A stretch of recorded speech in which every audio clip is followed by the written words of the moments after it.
There are countless of breathwork methods and strategies, and it can be pretty difficult to find what is useful or have a holistic and structured process around it. In this video, I try to give you a holistic and comprehensive perspective on how you can master breathwork and implement an ultimate breathwork and mindfulness practice that is tailored to your unique life. I will go over 5 key areas from my breathwork and mindfulness course, but you don't need to take the course to be able to implement the principles into your own practice. These areas are the fundamentals of breathing, breathwork techniques, advanced breathwork, mindfulness, and expanding our comfort zone. Breathing is such a fundamental aspect of our lives, and yet we rarely pay any attention to it. Ask yourself, of the roughly 20,000 breaths we take per day, how many of them do you notice? In a sense, it's good for us that breathing happens automatically, just like our heartbeat, so we don't forget to breathe when we are distracted.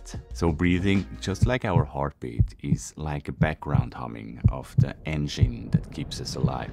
But it's so much more than this. There are moments in life that escape this regular rhythm of life, that rob us of our breath. It could be a moment of physical passion or vigorousness that fastens our breathing rhythm, a yawning when we feel tired, or a moment of surprise that causes us to gasp and hold our breath, or a relieving sigh after a moment of tension or suspense, and even shakingly short inhales combined with sighs after a good cry. All these breathing patterns that deviate from our normal rhythm tell us something about how to regulate our physical and emotional state. But we need to listen. We need to be aware of our breathing in those moments. But it isn't easy. Listening when all we want is to say something is always hard. It doesn't matter if it's vocal or more subtle, like listening to our breathing. So I believe this is why we must practice being aware of our breathing. So when we practice breath awareness, we train ourselves to feel breathing. Breathing involves multiple parts that are combined in a subtle way. One thing we do with getting aware is learn to feel the subtleties of breathing that were hidden before. Areas of attention can be the depth, pace, and rhythm of our breathing, but also the delicate movements of our torso or our posture. And let me tell you, this kind of practice is especially hard for our generation, which is constantly bombarded with so much flashy and attention-grabbing information. So sitting still for 20 minutes daily and paying attention to our breathing is hard work. It's so hard because it's boring and it takes time to develop the skills to feel the subtleties. But once you become aware, a new world opens up to you. And this is where deliberate breathing, the moment when you take conscious control of your breath, becomes so much more efficient. Deliberate breathing is the next step and part of our breathwork practice. And I don't mean any specific breathwork techniques yet. What this part is about is diaphragmatic control coupled with breath awareness. The diaphragm is a dome-shaped muscle that rests below our lungs. When it contracts, we inhale, and when it relaxes, we exhale. But it's not only our diaphragm that is involved. Our rib cage and chest, along with our intercostal muscles and our clavicles, are also part of this process. As a logical next step, we need to strengthen the diaphragm and learn to control every part of our breathing. So one way to learn that is to maximize our inhalation capacity by performing a full breath. The full breath involves 3 levels: abdominal, mid-chest, and clavicular breathing. Imagine each level as a cylinder that is stacked over the other. As we inhale, we try to expand each cylinder slowly and gradually. One common mistake is that people often think expanding the breath happens in a 2-dimensional plane, like trying to push the belly button out. Instead, we need to expand our breath in all directions. This can be done in isolation, meaning to maximize only one level, or it can be done from the bottom up, involving all 3 levels. A more advanced variation is to involve all levels simultaneously. The latter version has the advantage that it doesn't strain our back, as the simultaneous approach of all levels doesn't push our spine into an overextension, which the bottom-up approach can sometimes do. Hand in hand with the full breath comes the awareness of intra-abdominal pressure, which builds up in our torso when we inhale, or isometric contraction when we exhale beyond atmospheric pressure, meaning when we completely want to empty our lungs instead of just letting our breaths go. So once we get more efficient in all aspects of deliberate breathing,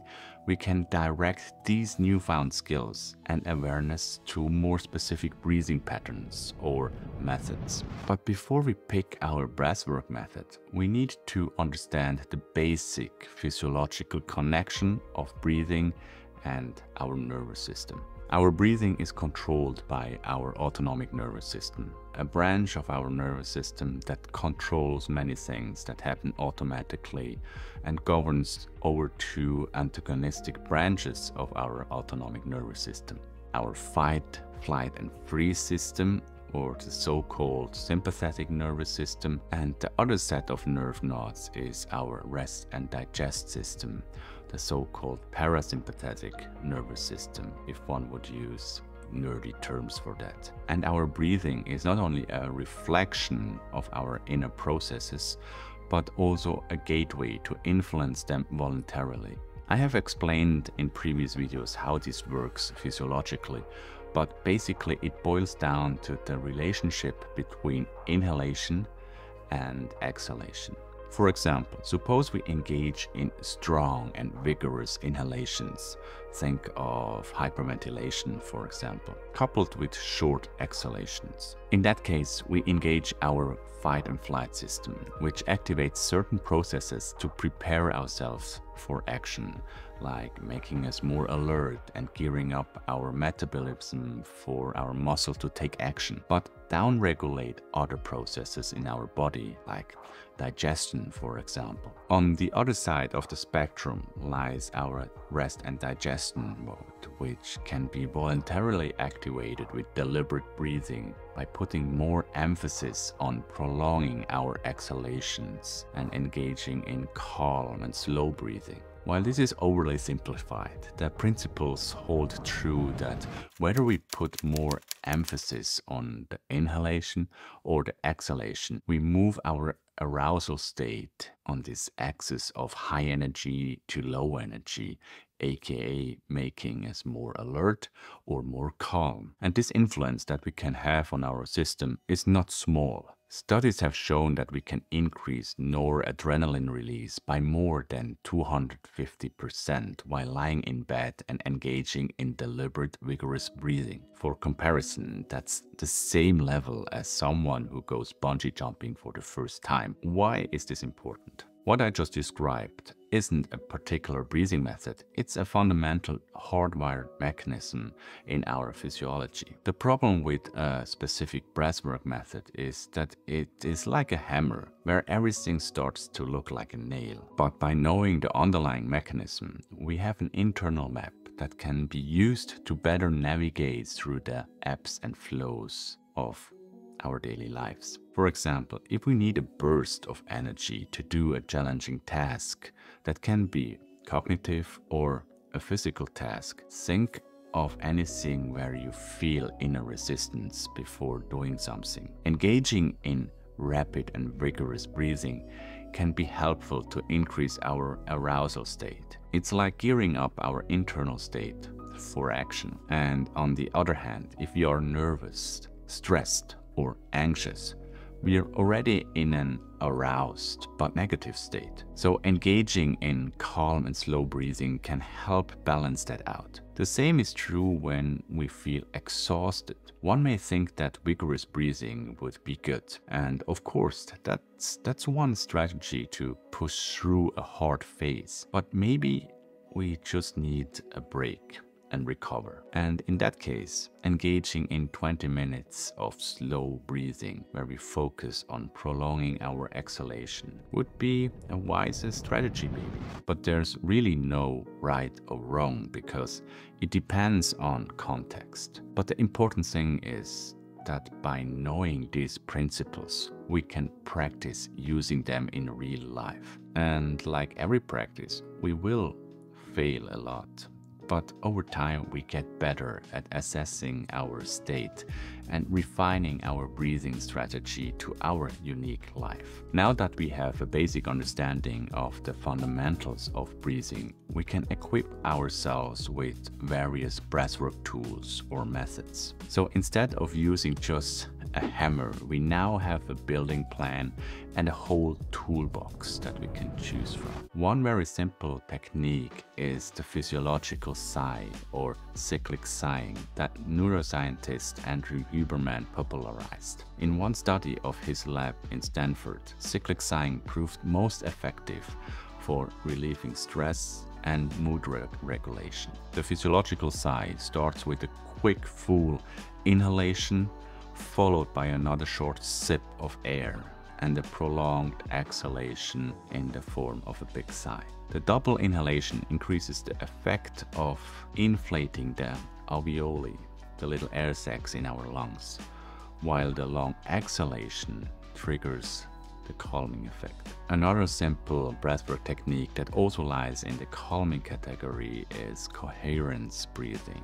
In coherent breathing, we bring our respiration rate down to about 5 breaths per minute, which is an inhalation and an exhalation count of 6. By reducing our respiration rate by prolonging our breaths, we can induce a calming effect and reduce oxygen intake, which leads to a low dose and controlled hypoxia. Intermittent hypoxia can have an improving effect on respiratory and motor functions, enhancing cardiovascular health and inducing neuroplasticity, aiding our ability to learn new things. Box breathing, also known as square breathing, is a simple yet effective breathwork technique that also checks the box of low dose and controlled hypoxia, but involves more parameters than coherent breathing. Box breathing is a structured pattern of breath control. It typically involves 4 phases, each lasting for an equal duration, often 4 seconds. Inhaling, holding the breath, exhaling, and holding again after exhaling.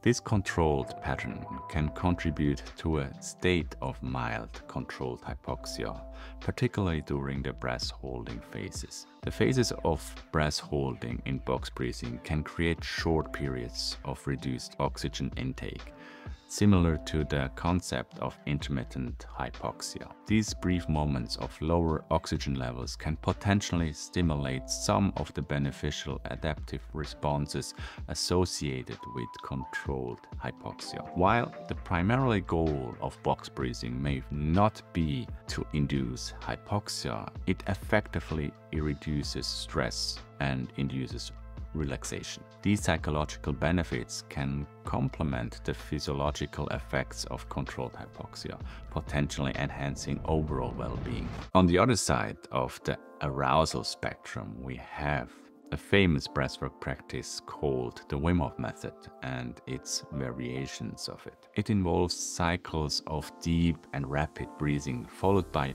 breath holding after an exhalation. Deep and rapid breathing activates the sympathetic nervous system, our fight and flight mode, which makes us more alert and can trigger an immune response. The breath holding after an exhalation will engage the parasympathetic nervous system and calm us down, leading to this unique state of high energy yet calm mind. There's a cascade of potential health and performance benefits involving immune response, pain perception, and inflammation, while also improving mental health and stress resilience. However, the complexity of breathing patterns and high arousal intensity make it also vulnerable to mistakes And I believe because of the strong effect this breathing method can have on us, many people use it as a hammer and see nails everywhere. So there's definitely a lot of nuances to it, which is why a basic understanding of the fundamentals of breathing is so important. By really combining the fundamentals with a complex breathwork pattern like the Wim Hof method, one can progress to a more advanced understanding of breathwork. And this is the perfect bridge to another component of breathwork that often gets overlooked, and that's mindfulness. I believe breathwork is not a standalone practice. The true value of breathwork lies in its direct application where we're caught in a storm in life. Sure, doing breathwork as a part of a morning routine can be beneficial, of course, but when we're caught in an emotional argument, overwhelmed with anxiety and stress, or simply feel a lack of energy, it's in these pivotal moments where we need to practice. Life is the arena. It's not our morning routine or a sacred time and space outside of our daily struggles. And one very crucial aspect of that is in making mindfulness a part of our practice as well. But what does mindfulness really mean? To me, mindfulness has different layers. We can be mindful of the present moment, a particular feeling, an internal need, or a specific area of our body or movement. With breathwork, we can influence our autonomic nervous system and change our energetic state. But it's through mindfulness that we can create meaning, understanding, and empathy towards us, but also towards situations. It's developing literacy in consciousness. So no matter which layer of consciousness you investigate with your mind, one part of it is becoming aware of things, and the other part of the practice is acknowledging things without judgment. Let's take body awareness as an example. If we practice body sensing in the form of a body scan and notice that we get distracted or have difficulty feeling certain body parts, we acknowledge our distractions, but don't judge our inability to focus. We simply continue with the practice. The same holds true when becoming aware of our emotional landscape. We try to honestly feel our emotions and accept them as part of our consciousness. As soon as we search for an external cause outside of ourselves or judge an emotion, like we shouldn't feel this or that way, or blame someone for making us feel this way, we deprive ourselves of the ability to uncover our underlying needs. I, for example, was brought up in a way where communicating my emotions and needs was never really a thing. So for me, it really was, and still is, a challenging practice to truly accept my emotions and take ownership of them. Yes, there may indeed have been some traumatic events that we have no control over, but accepting our emotions as part of our consciousness is the first step toward a healing and growth mindset. This kind of mindfulness practice can be done for body awareness, thought reflections, emotional awareness, and other aspects of our consciousness. And the cool thing about this is, if we combine breathwork with mindfulness, we can open gates to parts of our consciousness that were invisible before. The last part of this ultimate breathwork guide is overcoming our limitations. Right now, we have a framework to develop literacy in various forms of awareness while understanding the fundamentals of breathing and our nervous system, and having various breathwork tools to navigate life's challenges. But in order to grow and transform, we need to overcome our limitations. Therefore, we need to be able to voluntarily expand our comfort zone by doing difficult things. This is a highly individual journey because everybody's goals and dreams are different, with unique limitations and challenges to overcome. One way to practice tenacity and willpower to overcome one's comfort zone is with deliberate cold exposure through cold showers, cold plunges, winter swimming, or ice baths. Of course, there are other forms to expand our comfort zone and develop tenacity. Still, the accessibility, the physiological response, and the suddenness of the cold shock on our nervous system make cold exposure an ideal practice for developing a resilient mind. Additionally, cold exposure has many health benefits that I covered in previous videos. Cold exposure is also a very nice training ground to practice deliberate breathing to calm ourselves down in a panic-inducing environment. The automatic response from our nervous system is hyperventilation because of the cold shock. Every fiber in our body wants to get out of this situation as fast as possible. But by engaging in calming breathing patterns, like coherent breathing or box breathing, we can calm ourselves down and eventually accept the cold and relax into it. Of course, this takes practice and courage, but the way to go about implementing a cold exposure practice is to start with small steps. Start with showering your legs with cold water at the end of your regular shower, before progressing to shower your whole body. Then slowly increase the duration from maybe 30 seconds to 2 minutes. After that, you may be able to start and end your shower cold while having warm water in between. Same with cold plunges. Start with mild temperatures and slowly decrease the water temperature until a cold plunge becomes an ice bath or a winter swim. Fundamentals of breathing, specific breathwork techniques, mindfulness, and cold exposure or other forms of expanding one's comfort zone are all essential areas to practice. So, if you want to implement an ultimate breathwork practice, you should try to improve systematically in each field. Often people solely practice their favorite breathwork method as a morning routine, which is only a tiny fraction of a real breathwork routine or practice. There's so much more to discover if one views breathwork through the lens of a holistic practice. Practicing means making mistakes, getting better, adapting, reflecting, becoming aware, and transforming. It's a process where we accept vulnerability and have room for growth. It's not a mere tool to fix something. Knowing that the arena of breathwork practice is life itself, every challenge in life becomes an object of interest that holds the potential for personal growth. As we have explored today, the world of breathwork and mindfulness is vast and rich, with techniques that can really impact our lives.